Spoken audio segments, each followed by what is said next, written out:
नमस्कार प्रिय मित्रों, आप सभी का स्वागत है हमारे YouTube चैनल जीवन डेली स्टोरी में।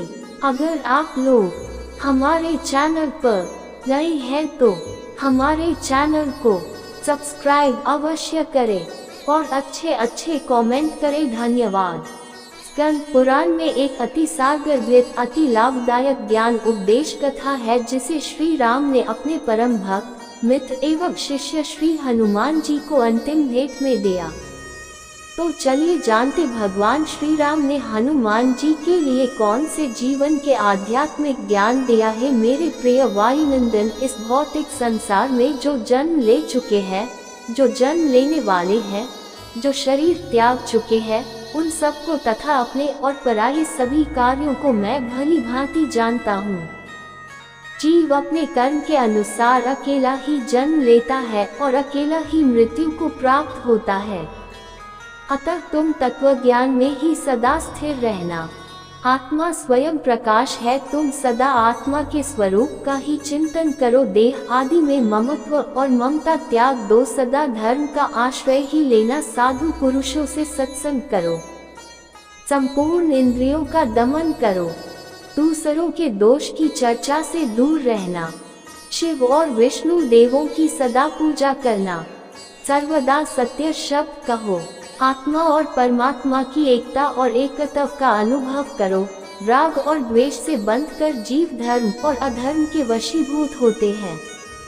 उन्हीं के अनुसार देव, तिर्यक, मनुष्य आदि योनियों में व नरकों में पड़े रहते हैं। ये संसार एक गहन गड्ढे के समान है, इसमें कुछ भी सुख नहीं। यहाँ पहले तो जीव का जन्म होता है, तत्पश्चात उसकी बाल्य अवस्था रहती है, उसके उपरांत वह जवान होता है और उसके पश्चात वह वृद्धावस्था में आता है। तदनंतर मृत्यु को प्राप्त होता है और मृत्यु पश्चात पुनः जन्म का कष्ट भोगता है।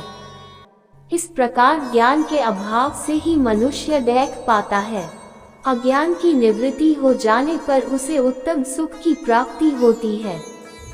अज्ञान की निवृत्ति ज्ञान से ही होती है। ज्ञान परब्रह्म परमात्मा का स्वरूप है। वेद ऋचा वाक्य के श्रवण और मनन से जो ज्ञान होता है वह विरक्त पुरुष को ही होता है। श्रेष्ठ अधिकारी को गुरुदेव की कृपा से भी ज्ञान होता है, ये सत्य है। संग्रह करना और संग्रह का अंत विनाश है। अधिक ऊंचे चढ़ने का अंत नीचे गिरना ही है। संयोग मिलन का अंत वियोग और जीवन का अंत मरण है।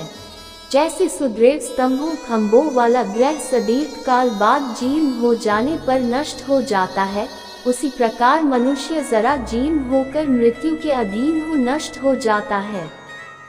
जैसे समुद्र में बहते हुए दो काठ एक दूसरे से मिलकर फिर से विलग हो जाते हैं, उसी प्रकार कालयुग से मनुष्यों का एक दूसरे के साथ संयोग व वियोग होता आया है और होता रहेगा।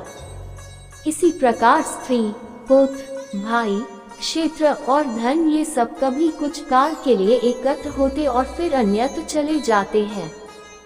जीवों के शरीर जिस प्रकार उत्पन्न होते और फिर नष्ट हो जाते हैं, उसी प्रकार आत्मा का जन्म और मरण नहीं होता।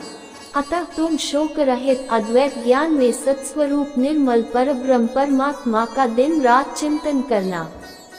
परम वीर सुहृदय हनुमान जी पृथ्वी पर आज भी साधना रत है और जहाँ भी जब भी कोई सरल सच्चे निर्मल हृदय से उन्हीं या श्री राम को पुकारता है, हनुमान जी उनकी धर्मज और उचित याचिका पर कुछ न कुछ करते हैं।